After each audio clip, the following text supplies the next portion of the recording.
Bonjour à tous. Oui, le titre, les 7 trompettes de l'Apocalypse et les 3 malheurs.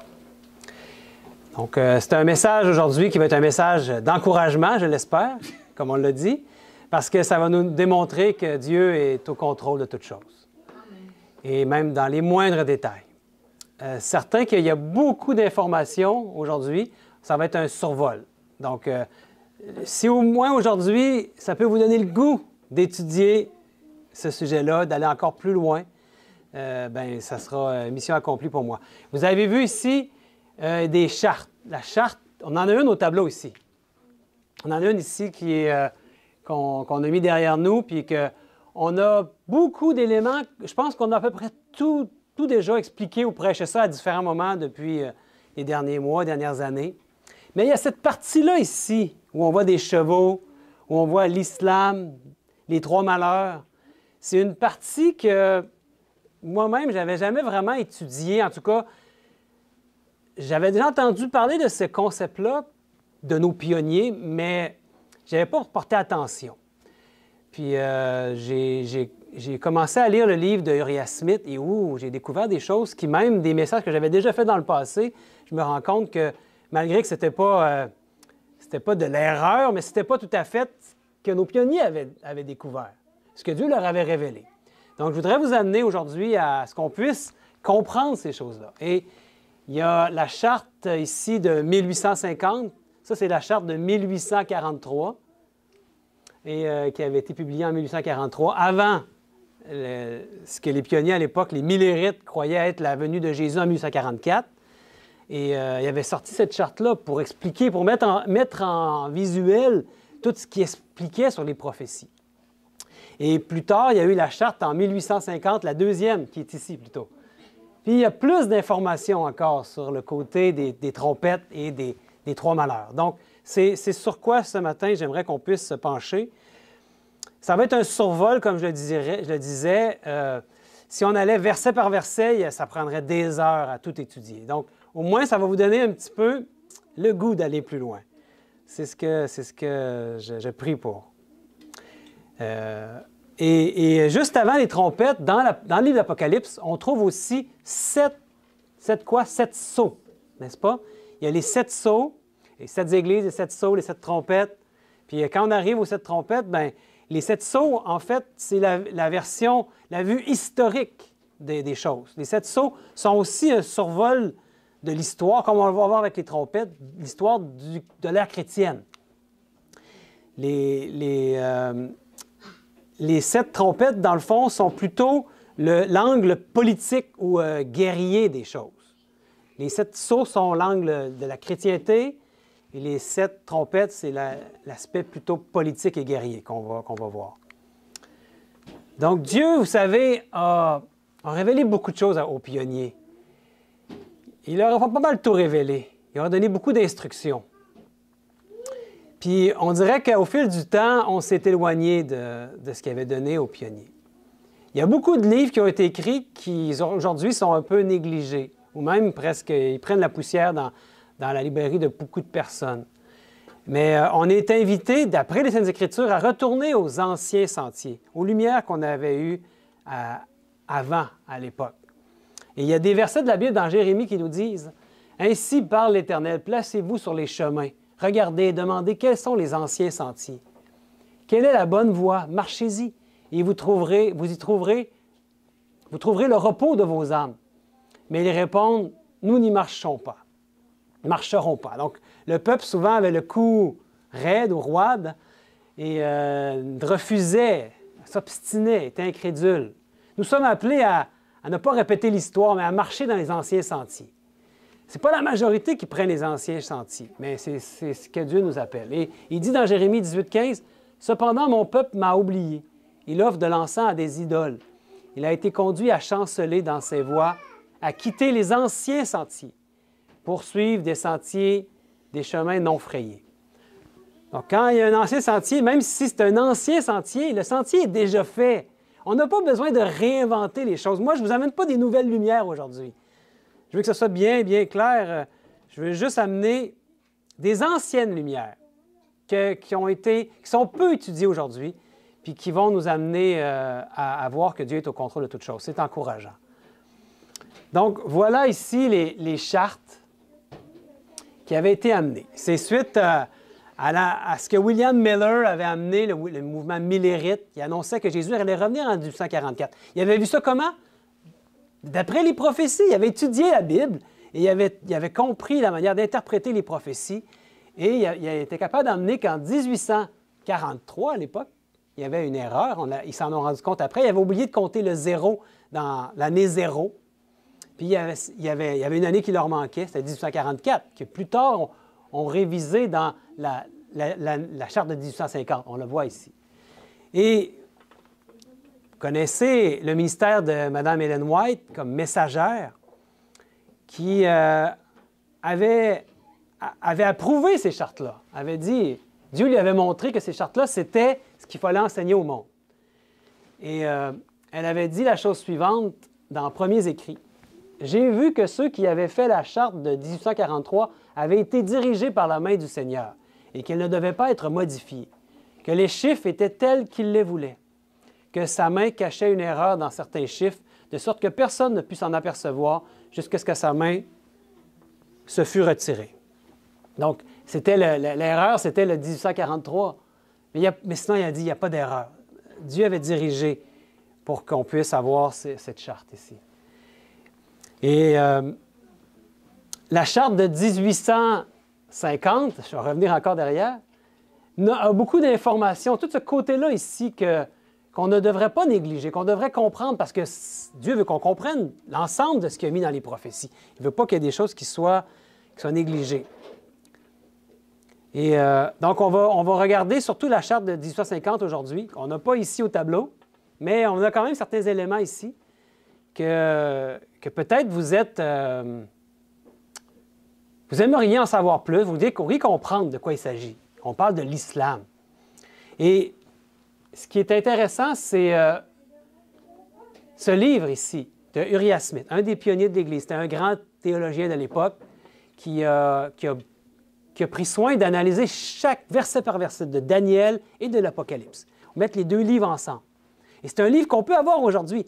Moi, ici, je vous propose la version de son vivant original, en 1897, avant qu'il meure. Il est mort en 1903, donc ça fait longtemps.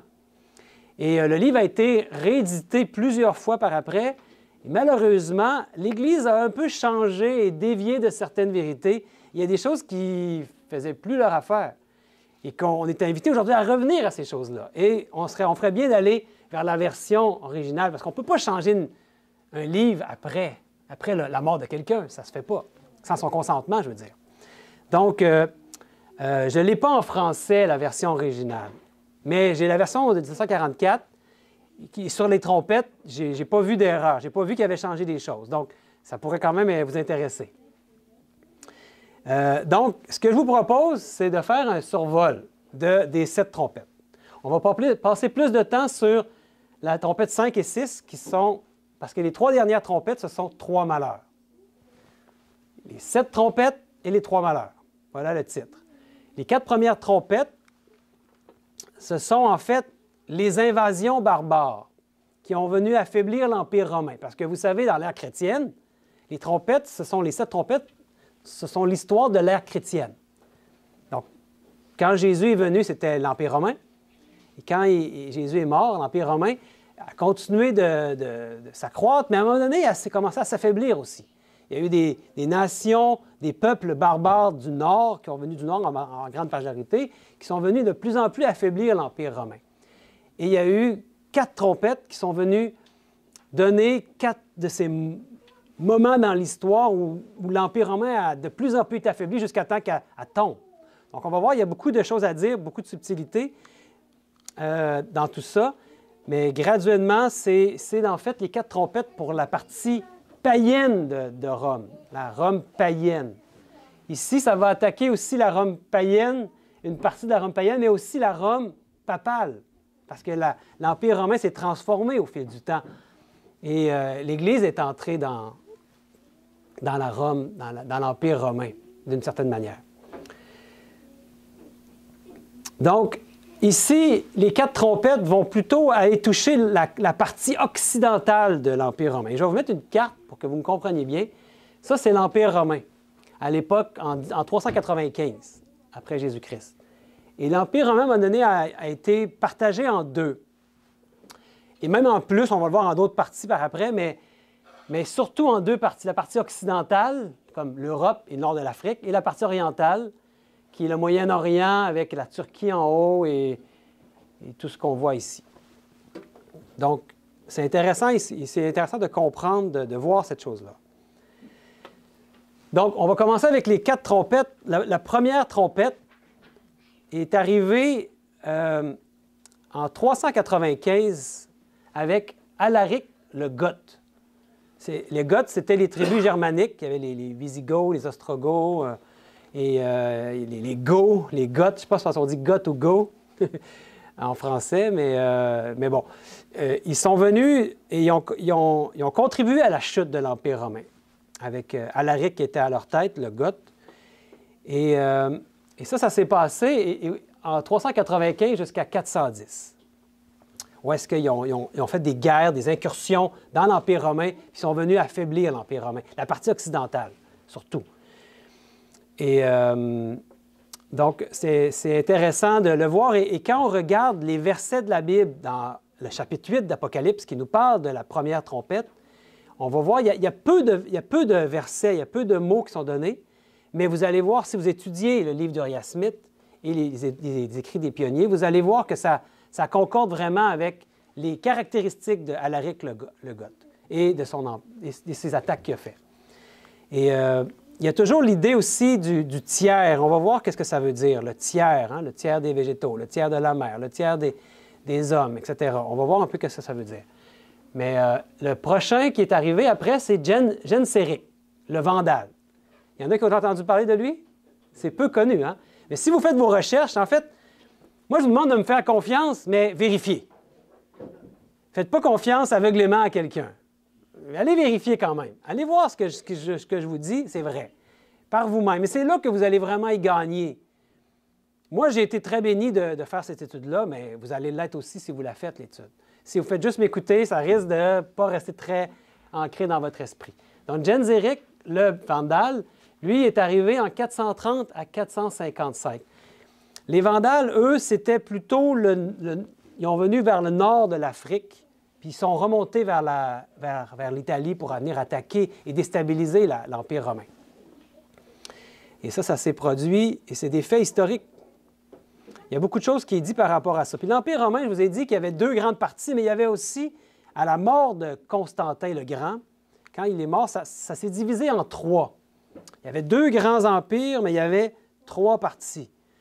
D'où la mention fréquente du tiers. Quand ça dit que ça attaque le tiers des hommes, ou le tiers de la mer, ou le tiers des végétaux dans les trompettes de l'Apocalypse au chapitre 8, vous avez peut-être déjà vu ça, l'idée du tiers, c'est qu'il y avait 3 parties, il y avait trois sous-empereurs, on peut dire. Ces 3 fils à Constantin le Grand se sont partagés l'Empire. Il y avait Constance qui a eu l'Orient et qui a mis sa résidence à Constantinople, la métropole de l'Empire. Il y avait Constantin II qui a obtenu la Grande-Bretagne, la Gaule et l'Espagne. Puis il y avait Constant qui régna sur l'Illyrie, l'Afrique et l'Italie. Tous des noms qui ont le mot « constant » dedans. Il y a une constance dans leur affaire.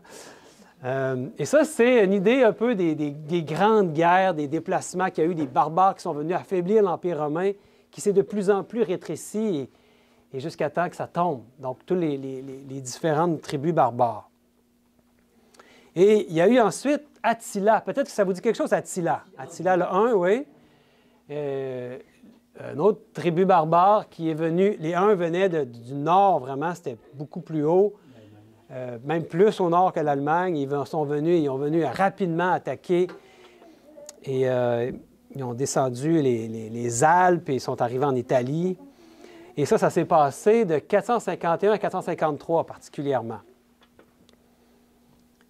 Et ensuite, il y a eu, je vous dis, c'est un survol rapide pour cette partie-là en tout cas, il y a eu le pourfendeur de l'Empire romain occident, Odoacre, le Hérule. Puis lui, il était en Italie, il est allé, puis il a reçu de la puissance parmi son peuple, puis il est rentré en Italie, puis c'est par lui que l'Empire romain d'Occident est tombé. En fait, ce qui est arrivé, c'est qu'il y avait le jeune empereur, il avait 14 ans, Romulus Augustule, qui n'a pas finalement été consacré, mais il a été dépossédé de son empire par Odoac, qui a pris sa place.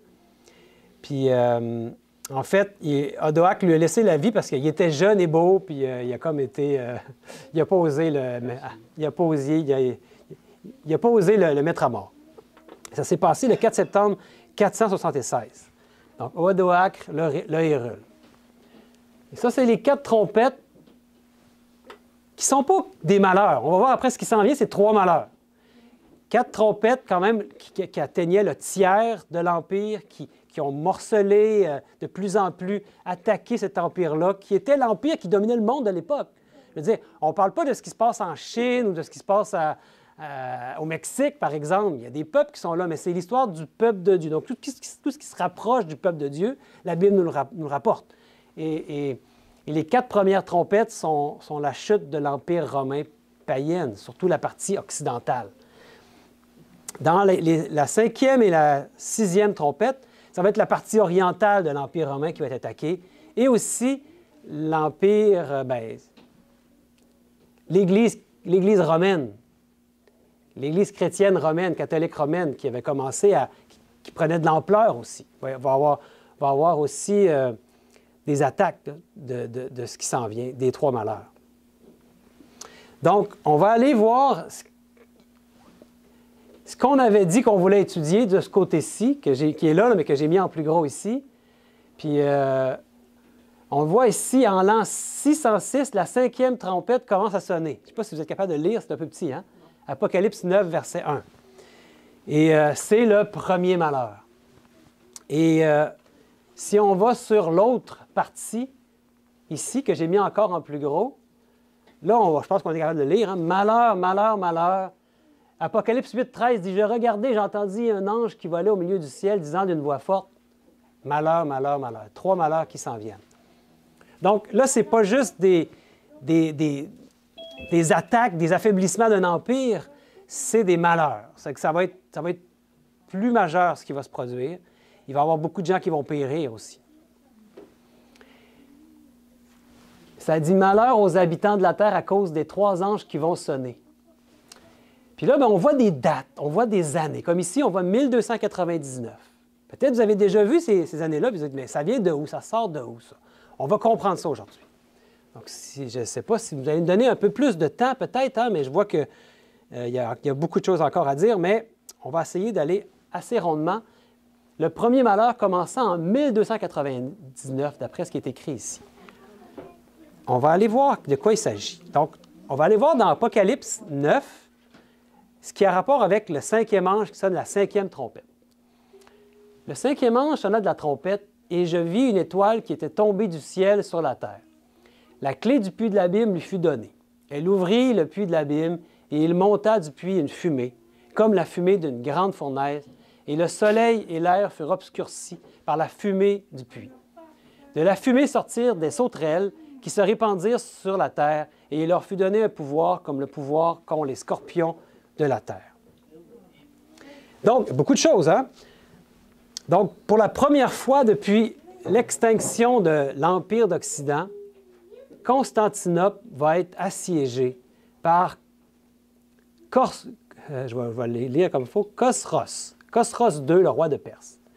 Donc, encore là, vous pouvez trouver ça dans Wikipédia ou sur Internet. Khosros II, le roi de Perse. C'est la première fois où là,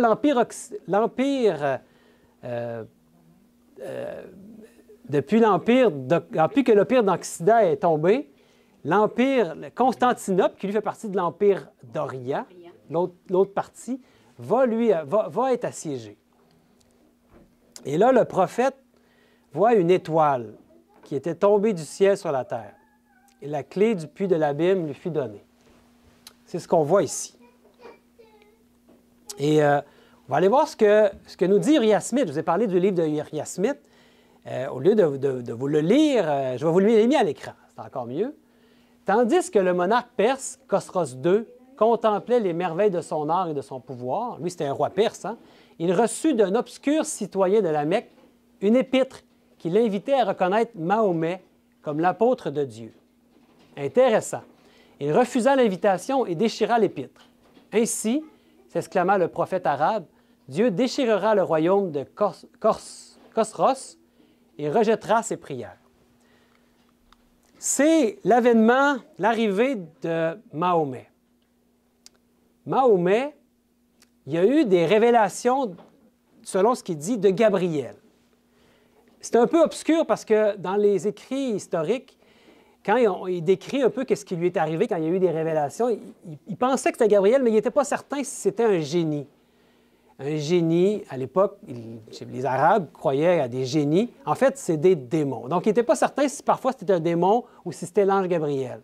Il a reçu beaucoup d'informations. À un moment donné, même, il était déprimé, il pensait s'enlever la vie. C'est un peu obscur ce qui se passe avec Mahomet, mais il reçoit beaucoup d'informations. Il reçoit le Coran, en fait. Ça se passe en 610. Puis là, bien, il envoie des émissaires envoyés aux différents rois de la terre, des Arabes surtout, des Perses et tout ça, des parties, des épîtres, des parties de ses écrits. Lui, Khosros, qu'est-ce qu'il fait avec ça? Il déchire. Puis là, bien, il reçoit comme une malédiction. Puis Khosros, bien, il fut assassiné pas longtemps après, en 628. Puis c'est en l'année 629 qui est marqué par la conquête de l'Arabie. La première guerre des Mahométans contre l'Empire romain. Et c'est là que le cinquième ange sonna sa trompette.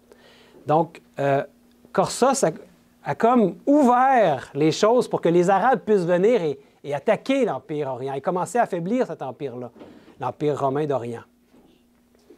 Et aussi, ce qui arrive en même temps, c'est que ce qui motive les Arabes à aller attaquer, c'est quelque chose de nouveau. Bon, c'est pour ça qu'on nous parle d'un malheur, de 3 malheurs qui s'en viennent. Il y a quelque chose de nouveau. Et l'auteur, Uriah Smith, continue en disant « Une fausse religion fut établie, qui bien qu'elle fût le fouet destiné à punir les transgressions et l'idolâtrie de l'Empire romain, hein, et du catholicisme aussi, on va le voir un peu plus loin, remplit le monde de ténèbres et de tromperies. Et les essaims de Sarrasins, les Sarrasins, comme vous connaissez, oui, tels des sauterelles, se répandirent sur la terre et répandirent rapidement la dévastation à travers l'Empire romain, de l'Est jusqu'à l'Ouest. Donc, les Sarrasins, certains l'ont dessiné, les Sarrasins comme ça, avec le turban comme une couronne sur leur tête. Hein, on voit la description des sauterelles. Il y a beaucoup d'éléments à aller voir qui pointent tous vers les Sarrasins qui étaient très... Il y avait même les cheveux longs, nous dit le texte dans Apocalypse, au chapitre 9, hein, quand on décrit les sauterelles. Parce que les Sarrasins aimaient se laisser les cheveux longs comme une femme, mais il était viril. Il n'y avait pas la douceur d'une femme. Il n'était pas efféminé du tout, c'est ça. Donc, il y avait comme des dents de lion, nous dit le texte. Encore là, je vous dis, c'est un survol. Je ne peux pas aller vraiment dans les détails parce que ça serait vraiment trop long, mais ici, selon Uriah Smith, ce sont les Sarrasins, les sauterelles, c'est les Mahométans. Et ici, ça, c'est Mahomet qui reçoit des informations de, soi-disant, l'ange Gabriel. On peut en douter. Et ce qui est intéressant, d'après ce qu'on a vu dans la charte, on nous parle d'une période de temps que la trompette va durer, le malheur va durer. Allons voir de quoi il s'agit. Elles avaient des queues, les sauterelles, semblables à des scorpions.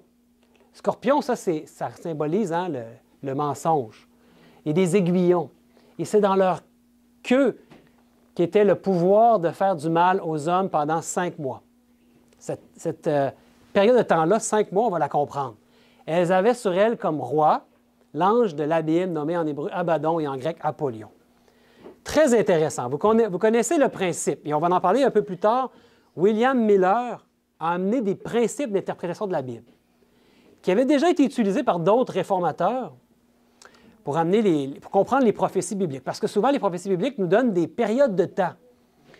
Et selon les périodes de temps, les principes que William Miller avait amenés et qu'il a utilisés pour amener cette charte-là, il y avait entre autres le principe que, selon la Bible, un jour est égal à 1 an dans les prophéties bibliques. Et ça, la référence est Ézéchiel 4, 6 et Nombre 14, 34, où Dieu dit « Je te donne un jour pour 1 an ». Donc, 1 mois, si on suit ce principe-là, c'est 30 jours. Parce que dans le calendrier juif qu'on utilise, la Bible, ça marche avec le peuple juif, hébreu, c'est 30 jours leur calendrier, n'est-ce pas? Et c'est ça la clé qu'il faut utiliser. Donc, quand on nous dit que les sauterelles vont pouvoir agir pendant 5 mois, ça représente 5 mois, 150 jours, 30 jours fois 5, 150. Donc, 150 années. C'est ça qu'ils ont utilisé comme période. Donc, suivez-moi là-dessus. Vers la fin du 13e siècle, en 1299, c'est là que Othman, fonda un gouvernement ou un empire qui grandit jusqu'à s'étendre sur toutes les principales tribus mahométaines, en les consolidant en une grande monarchie. Ce que je vous dis là, c'est des faits historiques. Donc, on a vu ici que ça leur prenait un roi. Elles avaient sur elles comme roi. Avant cette année-là, 1299, il n'y avait pas de roi. C'était plein de tribus qui avaient la même religion qui grandissait, mais il n'y avait pas un roi, un monarque sur un empire pour les Mahométans. Mais là, à partir de ce moment-là, il y a un roi qu'on appelle aussi en hébreu Abaddon et en grec Apollyon. Ça veut dire la même chose, hein? Ça veut dire le destructeur, soit en grec, soit en hébreu. Et son nom, c'est Othman.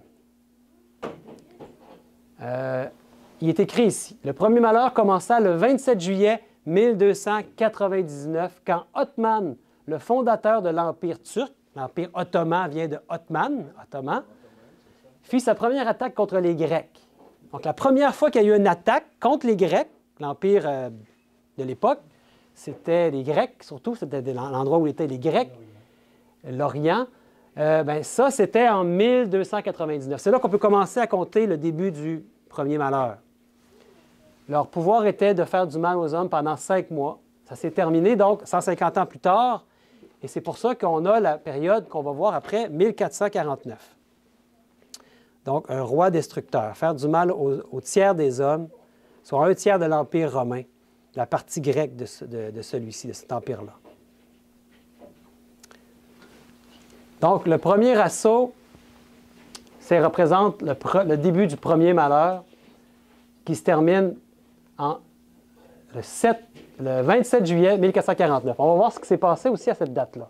Le premier malheur, c'est l'islam turc.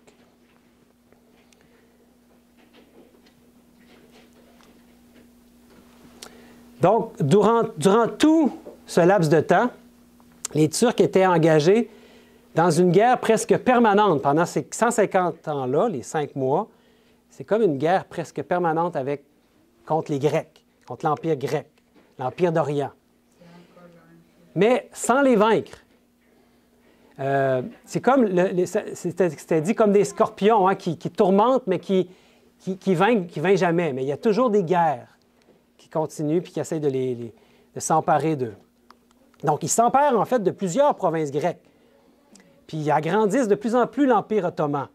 Puis ils les conservent, mais il reste que les Grecs maintiennent leur indépendance sur Constantinople. Constantinople, c'est une ville qui est très importante sur l'échiquier mondial. C'est un carrefour entre l'Asie et l'Europe. Puis il y a un détroit là, qui monte vers la mer Noire en haut. Puis c'est très important pour le commerce maritime. Puis celui qui a Constantinople, il domine. Puis les Grecs continuent à garder Constantinople. Mais jusqu'à un moment, en 1449, qu'est-ce qui s'est passé? À la fin des 150 ans, les 5 mois, il se produit un changement dont l'histoire se trouvera sous la trompette suivante. Le 6e ange sonna de la trompette, et j'entendis une voix venant des 4 cornes de l'autel d'or qui est devant Dieu. Donc, ça vient de Dieu. C'est Dieu qui permet que ces choses-là arrivent. Dieu, il a tout à son contrôle. Hein? Et disant au 6e ange qui avait la trompette, délie les 4 anges qui sont liés sur le grand fleuve d'Euphrate, et qu'on en fait dire des choses à cette partie-là. Hein? Et les 4 anges qui étaient prêts pour l'heure, le jour, le mois et l'année furent déliés afin qu'ils tuassent le tiers des hommes. Dieu nous a donné ça dans la Bible. Il veut qu'on le comprenne, n'est-ce pas? Il faut comprendre ces choses-là, mes amis. Donc, il se passe quelque chose. Le premier malheur allait durer de la naissance de l'islam jusqu'à la fin des 5 mois. Ils prendraient à leur fin et le second malheur allait commencer. Et quand le 6e ange sonna de la trompette, il lui fut ordonné d'ôter les restrictions qui avaient été imposées à la nation pour qu'il se limite à faire du mal au tiers des hommes. Vous vous souvenez, la trompette d'avant disait de faire du mal au tiers des hommes, puis de ne pas les vaincre. Il n'allait pas les vaincre, autrement dit. Il allait continuer à leur faire la guerre. Mais là, il se passe quelque chose maintenant. Le 2e malheur dit que les anges vont être déliés sur le grand fleuve d'Euphrate. Qu'est-ce que ça veut dire? Qui sont ces 4 anges? En fait, allons voir ce que Uriah Smith nous dit encore dans ce livre sur Daniel et l'Apocalypse. Ça dit, ce sont les 4 principaux sultanats qui composaient l'Empire ottoman, situé dans la région arrosée par l'Euphrate. Ces sultanats étaient situés à Alep, Iconium, Damas et Bagdad.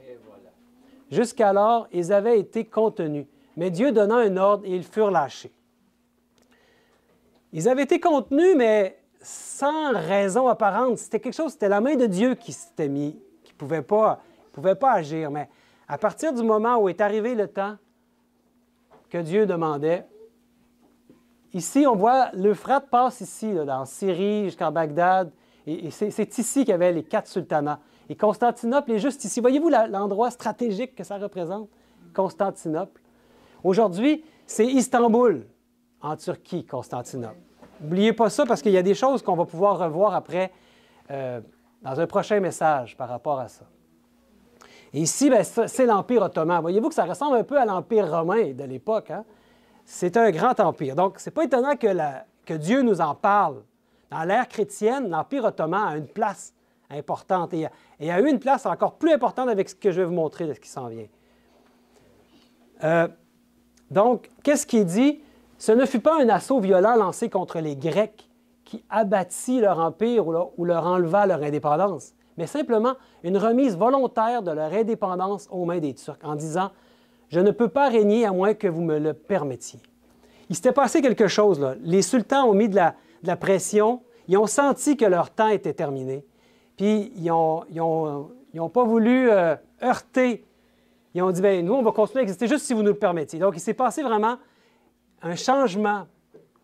Et c'est très significatif. Ça s'est produit en 1449, 150 ans après le premier assaut contre l'Empire grec en 1299. Et c'est en 1453 que l'Empire ottoman prendra la ville tant convoitée de Constantinople. C'était le début de la fin, autrement dit. Quand tu te soumets comme ça à une autre puissance, c'est le début de ta fin. Tu es en train d'admettre que tu n'es plus capable, fait que tu vas perdre. Fait que ça a marqué la fin de ce malheur-là. Donc, la 6e trompette commence à la fin du premier malheur. Et c'est ce qu'on voit ici. Hein? La 6e trompette commençait à la fin du premier malheur, en 1449, et cela continua pour 1 heure, 1 jour, 1 mois et 1 an. On va étudier cette période-là, de quoi il s'agit. Parce qu'ici, il y a un 2e malheur, puis on va voir tout ça ici, qui se termine en 1840. Comment est-ce qu'on peut arriver à cette période-là? Comment ça se fait qu'ils sont arrivés à cette période-là? Et c'est encore avec les méthodes d'interprétation de William Miller que j'ai vu que ligne sur ligne, nos amis Olivier ont traduit en français ces 14 principes d'interprétation. Écoutez, William Miller, qui avait réussi à déchiffrer beaucoup des prophéties de la Bible, il y avait certaines méthodes très simples d'interpréter les Saintes Écritures, qu'on ferait bien d'étudier, puis que si on veut étudier, qu'on pourrait prendre les mêmes règles et voir avec des versets à l'appui de quoi il s'agit. Donc, il y a un certain Josiah Litch. Connaissez-vous Josiah Litch? Lui, c'était... il avait entendu la prédication de Miller, puis il avait suivi Miller dans ce qu'il disait, il avait lu dans la Bible, c'était un docteur. Hein? Et lui, il avait vu la même chose que Miller, il avait commencé à écrire des livres sur le sujet, puis il avait fait un commentaire en 1838 sur les trompettes, en utilisant les principes d'interprétation de Miller. Miller ne l'avait pas fait encore, c'est lui qui l'a fait, Josiah Litch. Donc, voyons ce que Mme White nous dit dans le livre La Grande Controverse, qui nous rapporte un peu ces événements-là. C'est historique. C'est vraiment intéressant. Et elle dit, en 1840, un autre accomplissement des prophéties provoqua le plus vif intérêt.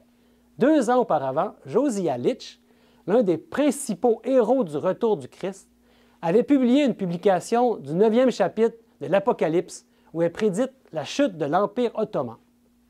Selon ses calculs, cette puissance devait être renversée en août 1840. Août 1840. Pourquoi il arrive à dire ça? En fait, on l'a vu tantôt, on a lu ça ici, puis quand on est arrivé au verset 15, ça disait « Et les 4 anges qui étaient prêts pour l'heure, le jour, le mois et l'année furent déliés afin qu'ils tuassent le tiers des hommes. » Donc, il y a une période prophétique ici. Sur le principe, c'est certainement ici un écrit symbolique. Quand c'est un écrit symbolique, on doit prendre la méthode symbolique d'un jour pour un an pour interpréter les prophéties. C'est ce que la méthode de Miller nous dit de faire. Et c'est ce que Josiah Litch a fait. Donc, il a pris le verset « l'heure, le jour, le mois et l'année », et il a appliqué le principe « un jour pour un an, un mois pour 30 jours ». Ça nous donne la chose suivante. Une année, 360 jours, donc 360 années. Parce que le calendrier grec, c'est 30 jours, donc 30 fois 12, ça fait 360. Donc, il y a 360 années. Quand ça dit une année, donc on va à rebours. Hein. Une année, un mois, ensuite, un mois, c'est 30 jours, donc 30 années. Si on additionne, on est rendu à 390. Ensuite, ça dit un jour. Un jour, ben, c'est une année, 391. Puis une heure, ça serait quoi une heure? 2 semaines. Bien, c'est 1/24e d'année, ce qui représente 15 jours. Donc, il a étudié cette méthode-là. Puis là, il a commencé à amener ça dans un livre, puis ça a commencé à faire du bruit. Les gens commençaient à étudier cette chose-là. Puis là, il y en a qui disaient « Wow, attends un peu, là, ça s'en vient vite, ça, là c'est en 1840 que c'est disposé d'arriver. Et si ça n'arrive pas, qu'est-ce qui va arriver? On va être complètement discrédité. » Donc, il y en a qui paniquaient un peu. On va voir ce que Mme White dit pour la suite. Parce qu'ici, ça donne 391 années et 15 jours pour cette prophétie. Elle dit « Quelques jours avant cette date, il écrivait encore, en admettant que la première période, celle de 150 ans, se soit accomplie exactement avant l'accession au trône de Draga XVI muni de l'autorisation des Turcs. » Là, il parle du début, hein, mais en 1449, et que les 391 et 15 jours aient commencé à la fin de cette première période, elle finirait le 11 août 1840, date à laquelle on peut s'attendre à la chute de l'Empire ottoman à Constantinople. Or, je crois que ce sera réellement le cas. Donc, Josiah Litch, c'est ça qu'il dit. Lui, il est confiant. Puis là, lui, il n'avait pas donné de date précise. Au départ, il avait dit le mois d'août 1840. Mais là, quelques jours avant, il s'avance à dire le 11 août 1840. T'sais, il prend au mot vraiment ce qui s'est passé au niveau de l'histoire, de ce qu'il y avait comme histoire. La suite nous dit, à l'époque spécifiée, la Turquie, par ses ambassadeurs, acceptait la protection des puissances européennes et se plaçait ainsi sous la tutelle des nations chrétiennes. Cet événement accomplissait exactement la prédiction. Quand la chose fut connue, des foules furent convaincues de l'exactitude des principes d'interprétation adoptés par Miller et ses collaborateurs, ce qui donna au mouvement adventiste une impulsion merveilleuse. Des hommes instruits et influents s'unirent à Miller pour prêcher et publier ses convictions. Aussi, de 1840 à 1844, l'œuvre fit-elle de rapides progrès. Dieu avait permis que cette prophétie-là se termine juste quelques années avant le délai de 1844, afin que ça puisse donner de la crédibilité.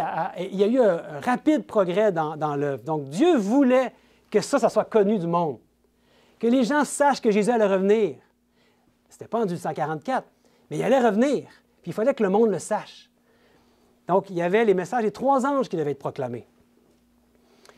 Donc, on peut dire ici que le deuxième malheur, il va se terminer en 1840, le 11 août 1840, et que c'est l'islam turc.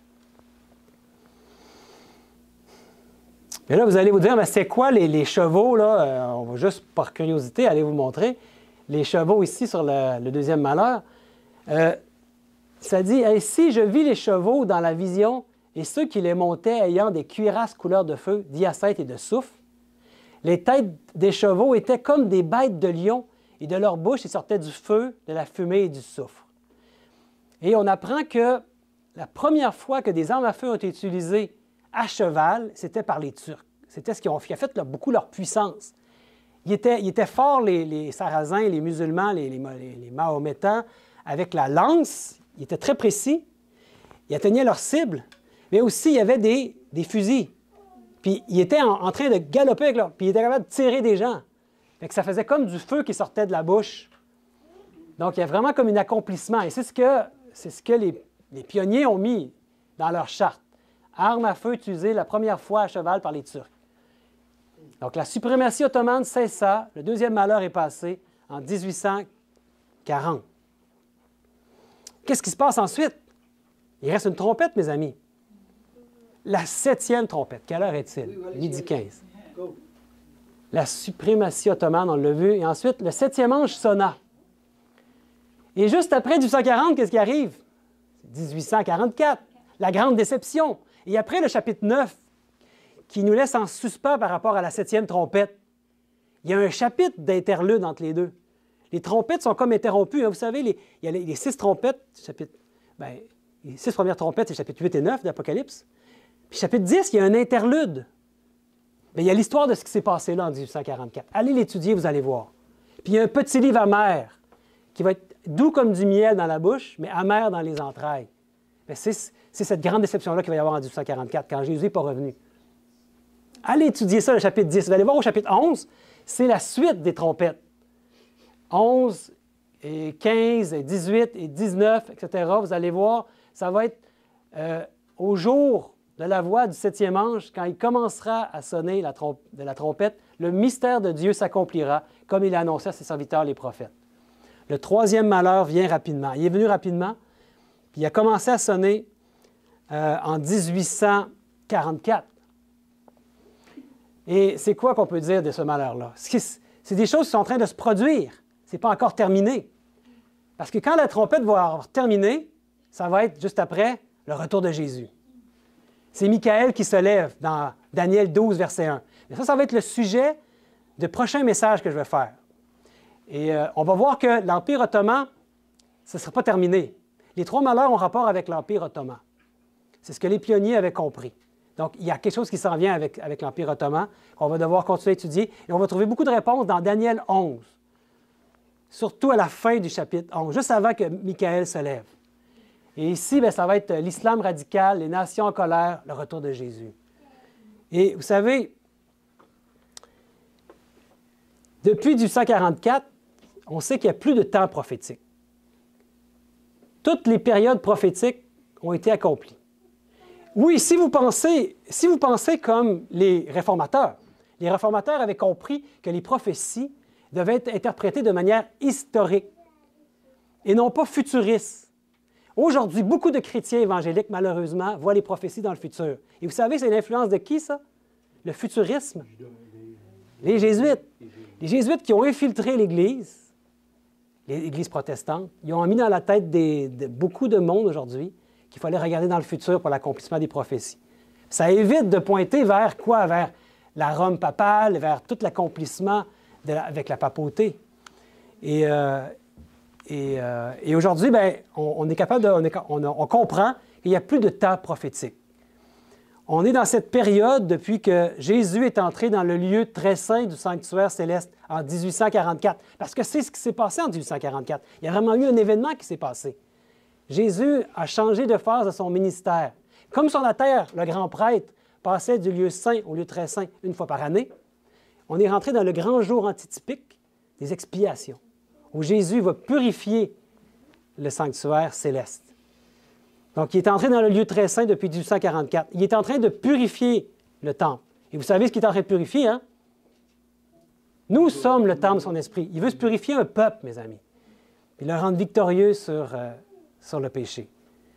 Donc, on est dans cette période, et on le voit ici, quand on parle des trompettes, la dernière trompette d'Apocalypse 11, ça dit « Le temple de Dieu dans le ciel fut ouvert, et l'arche de son alliance apparut dans son temple. Et il y eut des éclairs, des voix, des tonnerres, un tremblement de terre et une forte grêle. » Donc, ce qu'on apprend, c'est qu'au ciel, il y a un temple. n'est-ce pas? Jésus est le grand prêtre du temple au ciel. Et qu'est-ce que, par la foi, le peuple de Dieu a pu voir? Il a pu voir le lieu très saint. Parce que l'arche de son alliance, elle est située où? Dans le coffre de l'alliance. Il y avait le coffre, là, où il y avait 2 chérubins protecteurs. Puis dans le coffre, il y avait quoi? Il y avait son témoignage, le coffre du témoignage. Il y avait la loi de Dieu. Son alliance qu'il veut faire avec nous depuis toujours. Ou ce qu'il veut mettre sa loi où? Dans notre cœur. Il veut faire alliance avec nous. Mes amis, étudiez. C'est vraiment important de comprendre ces choses-là.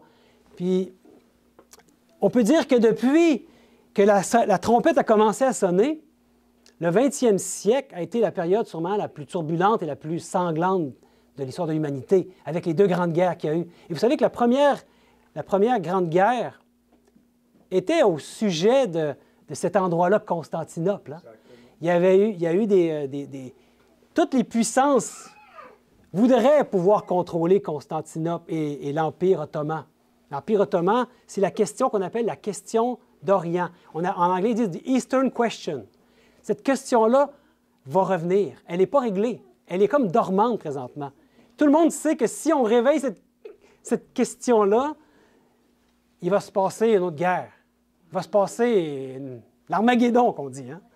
Même si on utilise ce mot-là sans savoir c'est quoi. Mais Jésus avait dit dans Matthieu 24 au verset 6, hein, vous entendrez parler de guerre et de bruit de guerre. Il y en a eu des guerres puis des bruits de guerre. Il y en a encore aujourd'hui. Depuis 120, en tout cas, je ne sais pas combien d'années, depuis 1844, il y en a eu des guerres, mes amis. Mais Jésus dit, gardez-vous d'être troublés. Il faut que ces choses arrivent, mais ça ne sera pas encore la fin. Et qu'est-ce que les gens vont dire? Quand les hommes diront paix et sûreté, alors une ruine soudaine les surprendra, comme les douleurs de l'enfantement surprennent la femme enceinte et ils n'échapperont point. Vous savez, aujourd'hui, les hommes et les femmes de cette terre, beaucoup parmi les chrétiens, surtout aux États-Unis, voient dans la politique un sauveur, des sauveurs, des gens qui vont emmener la paix et la sûreté. Mes amis, ça ne va pas venir par des hommes, la paix et la sûreté. La vraie paix et la vraie sécurité, la vraie sûreté va venir de Jésus-Christ lui-même. Donc, que ça soit vraiment clair pour chacun. Essayez pas de dire, ben, moi, il faut que je supporte des personnages politiques parce que je suis avec Jésus, puis Jésus, bon... Non, ça ne fonctionne pas comme ça. Quand ils vont dire paix et sûreté, si les hommes veulent amener la paix par des hommes, Jésus nous dit non. Quand ils vont dire ça, alors une ruine soudaine va les surprendre. Ça va les surprendre parce qu'ils n'auront pas veillé, ils n'auront pas vu venir les événements prophétiques qu'il faut comprendre, qu'il faut saisir. Donc, encore là, faites-moi pas confiance. Faites vos propres recherches. Allez vérifier. Allez vérifier, c'est ce que je vous dis. Commencez peut-être par lire les chapitres qui ont rapport dans le livre d'Uriah Smith par rapport à ça. Par rapport aux trompettes, vous allez pouvoir voir par vous-même si ça fait du sens ou pas. Puis allez vérifier avec les faits historiques qu'on peut facilement trouver aujourd'hui. Moi, j'ai fait des recherches, pas des gens qui sont chrétiens, des gens qui sont des historiens, et on voit que ce qui a été prophétisé s'est accompli. Il y a le grand historien Gibbons, qui est encore cité aujourd'hui beaucoup. Sans le savoir, il fait des récits, puis il est en train d'interpréter les prophéties. C'est presque du mot à mot. Et vous savez, la question, comme j'ai dit, du roi du Nord, parce que c'est ça, le roi du Nord, l'Empire ottoman, va refaire surface. Et c'est ce que je vous propose, moi, dans 3 semaines, je vais refaire un autre message. Je me prépare pour ce message-là, pour vous amener la suite, parce que ce n'est pas terminé. Et on va étudier dans Daniel à ce moment-là, Daniel 11. Donc, moi, je me suis demandé, mais quand je voyais ça ici en terminant, pourquoi les musulmans font partie de cette charte? Tu sais, c'est l'histoire du peuple de Dieu. Pourquoi? Puis je laissais ça un peu de côté. Tu sais, puis ça fait quoi déjà quelques temps qu'on a ces chartes-là ici? Hein? Puis ça me chatouillait. Pourquoi? On parle de l'islam ici. Puis je vois que Dieu, à quel point il est grand, puis il est bon, puis il est puissant. Parce que Dieu veut nous donner un portrait global. Vous savez, il nous parle d'un côté de ce qui se passe avec la Rome, avec le côté l'Occident, la Rome. Mais il veut aussi nous parler de ce qui se passe en Orient, avec ce qui se passe avec l'islam et les musulmans. Parce qu'il veut qu'on aille comme une lunette. On a 2 yeux, hein? Ça voit mieux avec 2. Si on se ferme un œil, on a une partie, on n'a pas l'autre partie. Là, il nous donne les deux parties, avec les 7 sceaux, avec les 7 trompettes. Il nous donne un portrait global. L'Orient, l'Occident, la papauté, le roi du Nord. Oui, donc, et ça nous montre aussi une autre chose, pourquoi ils font partie de la prophétie dans la Bible, c'est que mais Dieu se soucie de tous les enfants de cette terre. Il se soucie même des musulmans, mes amis. Ce sont ses enfants, au même titre qu'on est ses enfants. Il nous aime, il les aime autant qu'il nous aime. Donc, il veut aussi les toucher.